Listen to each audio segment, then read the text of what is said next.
Hello guys, welcome back to our channel. I know video आने में थोड़ा late हो गया है, बट आई विल होप कि आप ये वीडियो देखेंगे और हमें सपोर्ट करेंगे। इस वीडियो में हम बात करेंगे उन 5 मेजर पॉइंट्स की जिनकी वजह से इंडिया बीजीटी सीरीज बुरी तरह से 3-1 के मार्जिन से हार गई। ये वो पॉइंट्स हैं जिनके ऊपर ज्यादा बातें नहीं हो रही हैं और नंबर 1 पॉइंट को तो आप बिल्कुल मिस नहीं कर सकते। तो प्लीज वीडियो को एंड तक जरूर देखें और हमारे चैनल को सब्सक्राइब कर लें। इसके अलावा आप हमारे दिए टाइम स्टैम्प्स का भी यूज कर सकते हैं इन पॉइंट्स को सुनने के लिए। Let's start the video. Number 5, Sam Constance, जिसका नाम प्रोबेबली किसी इंडियन सपोर्टर ने इस सीरीज से पहले नहीं सुना था, पर आई एम श्योर इस सीरीज के बाद उसको कोई नहीं भूलेगा। एक 19 ईयर ओल्ड प्रोडिजी जिसने पूरी इंडियन टीम के नाक में दम कर दिया, वो भी बस दिन के 1-1.5 घंटे बैटिंग करके। कॉन्स्टेंस को बीच सीरीज में नेथन मैक्सवेनी को ड्रॉप करवाकर ऑस्ट्रेलियन मैनेजमेंट ने डेब्यू करवाया और उनको एक प्रॉपर रोल दिया टीम में कि उनको जाके बस स्टार्ट के ओवर्स में इंडियन बॉलर्स का रिदम खराब करना है। जब ऑस्ट्रेलिया की बैटिंग शुरू हुई एमसीजी टेस्ट में, तो उन्होंने जसप्रीत बुमराह, जो तब तक इस सीरीज में सभी बैट्समैन को डरा कर आउट कर रहे थे, उनके पहले स्पेल के शायद दूसरे या तीसरे ओवर में ही सैम ने उनको एक रिवर्स स्कूप ट्राई किया जो कि कनेक्ट नहीं हुआ। ये देखकर सब इंडियन फील्डर्स हंस रहे थे कि ये बच्चा करना क्या चाह रहा है, पर बाय गॉड उसके बाद जो रुलाया है सैम कॉन्स्टेंस ने पूरी इंडियन टीम को। Orthodox, unorthodox, reverse scoop, cover drives, सब शॉट मारे उन्होंने अपनी डेब्यू इनिंग्स में। उन्होंने प्राइम जसप्रीत बुमराह को, जिनको कोई ऑस्ट्रेलियन बैटर फेस नहीं कर पा रहा था, उनको भी 2 सिक्सेस जड़ दिए। कुछ समझ नहीं आ रहा था किसी को भी ये क्या हो गया है। Even heat of the moment में सैम कॉन्स्टेंस को इंटिमिडेट करने के लिए विराट कोहली उनको शोल्डर बम्प कर देते हैं और वर्बली भी कुछ कहते हैं, पर फिर भी सैम नहीं रुके। पूरी इनिंग्स लग गई इंडियन टीम को उनके ऑनस्लॉट से बाहर निकलने में। सारा फोकस कॉन्स्टेंस पर आ गया था और इसका रिजल्ट ये हुआ कि उस इनिंग्स में ख्वाजा, लबुशेन और स्टीव स्मिथ ने प्रेशर फ्री बैटिंग की और रिजल्ट ये रहा कि ऑस्ट्रेलिया वो मैच जीत गया। नंबर 4, कोई कैप्टन अपनी टीम को इतना लेट डाउन नहीं कर सकता जितना रोहित शर्मा ने इस सीरीज में किया है। उन्होंने 5 इनिंग्स में 6 की एवरेज से बस 31 रन बनाए पूरी सीरीज में, पर उन्होंने अपनी बैटिंग के अलावा और भी बहुत सारी गलत चीजें की इस पूरी सीरीज में। सबसे पहले उनकी कैप्टेंसी की बात करते हैं, जो टू से द लीस्ट बहुत डिफेंसिव थी। ऐसा लगता था कि वो बस वेट करते रहते हैं कि खुद कुछ ना कुछ हो जाए और टीम को विकेट मिल जाए। जब भी कोई नया बैट्समैन आता था तब वो आराम से उसको सिंगल लेके सेट होने देते थे और उनकी फील्ड पोजीशंस भी बिल्कुल अटैकिंग नहीं होती थी।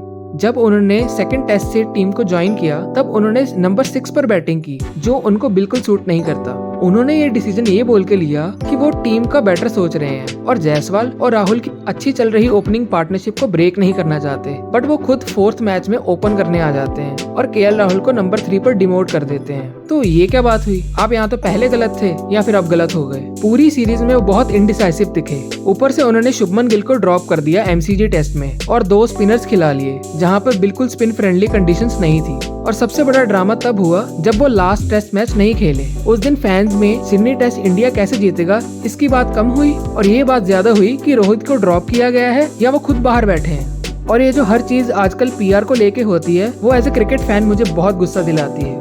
थोड़ी सी जब हवा बनी कि गौतम गंभीर ने रोहित को ड्रॉप करवाया है, रोहित खुद सामने से बीच मैच में ब्रॉडकास्टर स्टार स्पोर्ट्स को इंटरव्यू देके क्लियर करते हैं कि वो खुद ऑप्ट आउट हुए हैं इस मैच से और अभी रिटायर नहीं हो रहे। और फिर से उन्होंने ऐसी इमेज पोर्ट्रे करवाई अपनी कि वो कितने सेल्फलेस हैं। और ये सेम चीज बहुत सारे लोगों ने सोशल मीडिया पर पोस्ट भी करी रोहित के सपोर्ट में, इवन कई बॉलीवुड स्टार्स ने भी, जो कि शक करवाता है कि ये सब एक पीआर स्ट्रेटजी का हिस्सा थे। नंबर 3, विराट कोहली के लिए ये सीरीज बहुत फॉरगेटेबल रही है, बट मेरे लिए ये डिसाइड करना मुश्किल हो रहा था कि उनके आउट होने का तरीका ज्यादा खराब था या उनका ऑन फील्ड और ऑफ फील्ड बिहेवियर जो उन्होंने इस सीरीज में बार बार दिखाया। जब भी हम विराट का नाम सुनते हैं तो हमारे दिमाग में उनकी एक एग्रेसिव सेलिब्रेशन वाली इमेज आंखों के सामने आ जाती है, बट इस सीरीज में ऐसा लग रहा था कि वो बहुत ओवर एग्रेसिव हो रहे हैं। उनकी फॉर्म पिछले कुछ सालों से बहुत खराब रही है टेस्ट क्रिकेट में। ये ऑस्ट्रेलियन टूर एक मार्की सीरीज थी और ऐसा लग रहा था कि जैसे वो अपनी खोई हुई आग वापस पाने के लिए एक चिंगारी की तलाश में है। इसलिए वो डेलिबरेटली पूरी सीरीज में क्राउड को और ऑस्ट्रेलियन प्लेयर्स को ऑन द फील्ड अपने जेस्चर और स्लेजिंग इंटिमिडेट कर रहे थे ताकि उन्हें कोई रिएक्शन मिले और वो ज्यादा चार्ज अप हो जाएं, जिससे उनकी बैटिंग फॉर्म भी वापस आ सके। बट सैडली ऐसा नहीं हो पाया और सीरियसली उनका एक 19 साल के यंग क्रिकेटर को उसके डेब्यू मैच में शोल्डर बम्प कर देना अनएक्सेप्टेबल था। और लास्ट टेस्ट मैच में जब उन्होंने सैंड पेपर गेट इंसिडेंट को मॉक किया, वो कम्प्लीटली अननेसेसरी था। उनके इस पूरी सीरीज में 190 रन थे, जबकि पहले 100 रन तो उन्होंने पर्थ टेस्ट की सेकंड इनिंग्स में ही बना लिए थे। Just for comparison, PAT Cummins जो कि प्राइमरीली एक बॉलर हैं, उन्होंने भी इस सीरीज में 160 रन बनाए हैं। इससे आप सोच सकते हैं कि ये सीरीज विराट के लिए कितनी खराब रही। मैं ये पहले भी बोल चुका हूँ और फिर एक बार बोलूंगा कि शायद हम पीक विराट को खेलते हुए देख चुके हैं और अब हम उनसे पुराने विराट वाले परफॉर्मेंसेस की उम्मीद ना करें। नंबर 2, गौतम गंभीर ने जब से कोचिंग स्टार्ट की है इंडियन टीम की, तब से जो भी गलत हो सकता था सब हुआ उनके लिए। आपने श्रीलंका में ओडीआई सीरीज हारी, घर पर न्यूजीलैंड टेस्ट सीरीज 3-0 से हारी, चलते टूर पे एक सीनियर प्लेयर आर अश्विन बीच में ही टीम छोड़कर रिटायर हो गए और अब उनकी टीम ऑस्ट्रेलिया से 10 साल में पहली बार बीजीटी सीरीज हार गई है। पर ऐसा नहीं है कि बस गौतम की किस्मत खराब थी जो ये सब उनके टेन्योर में हुआ। उनका ये सब करने में खुद बहुत बड़ा रोल रहा है, खासकर उनकी स्टेटमेंट्स का जो उन्होंने प्रेस कॉन्फ्रेंसेस में दी हैं। आई डोंट नो व्हाई, मुझे वो हमेशा से ही बात करते हुए बहुत एरोगेंट साउंड करते हैं। जब उन्होंने टीम को ज्वाइन किया तब पहली ही सीरीज में उन्होंने प्रेस कॉन्फ्रेंस में कहा कि वो चाहते हैं कि उनकी टीम ऐसी हो जो एक दिन में 400 रन भी बना सके और जरूरत पड़ने पर टेस्ट बचाने के लिए 2 दिन लगातार बैटिंग भी कर सके। And then cut to Brisbane test, जहां पर इंडिया ने मुश्किल से फॉलो ऑन बचाया और ड्रेसिंग रूम में गौतम गंभीर और बाकी सीनियर प्लेयर्स ऐसे सेलिब्रेट कर रहे थे जैसे वर्ल्ड कप जीत लिया हो। और उसके बाद सिडनी में लास्ट टेस्ट मैच इस सीरीज का, जब इंडिया 2-1 से डाउन थी सीरीज में और अब इंडिया ये सीरीज जीत नहीं सकती थी, तो उन्होंने कहा कि लास्ट मैच से पहले ये टीम के लिए बहुत अच्छा रिजल्ट है कि अभी भी वो ये सीरीज ड्रॉ करवा सकते हैं। मतलब क्या था इस स्टेटमेंट का? यानी आपने मान लिया था कि हम ये सीरीज बुरी तरह हारने वाले हैं शुरू से ही, तभी आपको 2-1 से डाउन सीरीज अच्छा रिजल्ट लग रही है। और सबसे बड़ा ब्लंडर तो तब किया उन्होंने जब उनसे एक रिपोर्टर ने पूछा कि टीम से कुछ खबरें लीक हुई हैं, तो क्या ये सच है कि रोहित शर्मा लास्ट मैच से ड्रॉप होने वाले हैं? तो गौतम ने जवाब दिया कि हम अपनी प्लेइंग 11 कल सुबह पिच देखकर डिसाइड करेंगे। क्या? अरे भाई, वो आपकी टीम का कैप्टन है, पिच देखकर कैसे डिसाइड करोगे कि कैप्टन टीम में रहेगा कि नहीं रहेगा? मुझे तो इनकी बातें बिल्कुल समझ में नहीं आती। और पिच का जो बहाना दिया उन्होंने, उसके बाद उन्होंने अगले दिन सिडनी की ग्रीन पिच देखकर 2 स्पिनर्स ले लिए टीम में और ओवरकास्ट कंडीशंस में बैटिंग फर्स्ट चूज कर ली। वाह, सलाम है आपकी थिंकिंग को। टेस्ट सीरीज हारने के बाद गौतम गंभीर ने कहा कि बैटर्स को अपनी फॉर्म वापस हासिल करने के लिए डोमेस्टिक क्रिकेट खेलना चाहिए। बट मेरा क्वेश्चन यही है आपसे कि जो डोमेस्टिक खेल कर आए हैं उनका क्या किया आपने इस सीरीज में? कुछ भी नहीं। अभिमन्यु ईश्वरन और सरफराज खान जो डोमेस्टिक में रगड़ खा कर आए हैं और वहाँ के लेजेंड्स माने जाते हैं, आपने उनको पूरी सीरीज में एक भी मैच नहीं खिलाया। ये तो दोगलापन हुआ। Number 1, Pat Cummins has been a true leader in this series. उन्होंने ऑस्ट्रेलिया की इस सीरीज विन में बहुत बड़ा रोल निभाया है। वो अपनी टीम को हर बार अपनी परफॉर्मेंसेस से इंस्पायर करते रहे हैं, जिससे टीम में जीत का जज्बा बढ़ जाता था।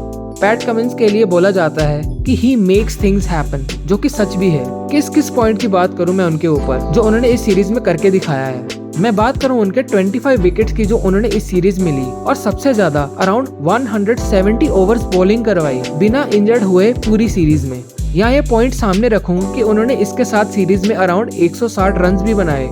यहाँ मैं बात करूं उनके एक इम्पोर्टेंट स्पेल की, जब उन्होंने सेकंड टेस्ट मैच में, जब उनकी टीम ऑलरेडी प्रेशर में थी और 1-0 से डाउन थी इस सीरीज में और टीम को जब सबसे ज्यादा जरूरत थी, तो उन्होंने सेकंड इनिंग्स में 5 लिया और अपने परफॉर्मेंस से एक स्टेटमेंट दी कि वो हार नहीं मानने वाले।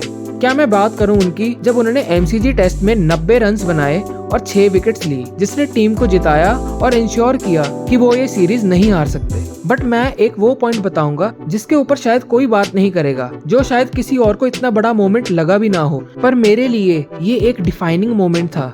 जब सीरीज के फर्स्ट टेस्ट में इंडिया अपनी सेकंड इनिंग्स में बहुत अच्छा खेलता है और ऑस्ट्रेलियन टीम पूरी नीचे लगी हुई होती है। इंडिया ऑस्ट्रेलिया को अराउंड 135 ओवर्स फील्ड पर रखती है, जिससे सारे ऑस्ट्रेलियन प्लेयर्स का मोराल बहुत डाउन हो जाता है और वो फिजिकली भी बहुत थके हुए होते हैं। इंडिया ऑस्ट्रेलिया को 534 रन का टारगेट देता है और डे 3 के एंड पर अराउंड 5 ओवर्स के लिए बैटिंग करने के लिए बुलाता है। ये एक बहुत ही ट्रिकी टाइम होता है बैटिंग करने के लिए। इसके बाद बुमराह पहले ही ओवर में मैक्सवेनी को आउट कर देते हैं। डे खत्म होने वाला था, तब सभी कैप्टन यही सोचते हैं कि नाइट वॉचमैन को भेज देते हैं, जिनकी विकेट की इतनी वैल्यू नहीं होती। ऑस्ट्रेलिया के लिए नाइट वॉचमैन का रोल नेथन लायन बहुत सालों से निभाते आए हैं, पर इस बार पैट कमिंस स्टैंड लेते हैं और खुद बैटिंग करने आते हैं। उन्हें पता था कि कंडीशंस बहुत डिफिकल्ट हैं बैटिंग करने के लिए और उन्हें सामने से बुमराह को फेस करना पड़ेगा, पर फिर भी वो आते हैं। सीरियसली मेरे मन में उनके लिए रिस्पेक्ट और बढ़ गई उस दिन। वो कैप्टन थे उस टीम के, सबसे आसान था उनके लिए इस सिचुएशन से दूर हो जाना, पर वो उस सिचुएशन का सामना करते हैं।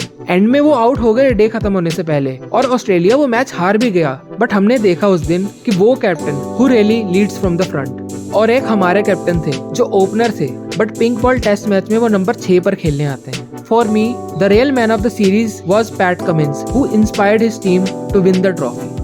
So guys, this was our video on the 5 major reasons जिसकी वजह से इंडिया ये सीरीज जीत नहीं पाई। आपको इनके अलावा कुछ और पॉइंट्स ऐड करने हैं तो आप कमेंट करके बता सकते हैं। आपको हमारा एफर्ट और ये वीडियो अच्छा लगा हो तो please like the video and subscribe to our channel. Okay guys, thanks for your time.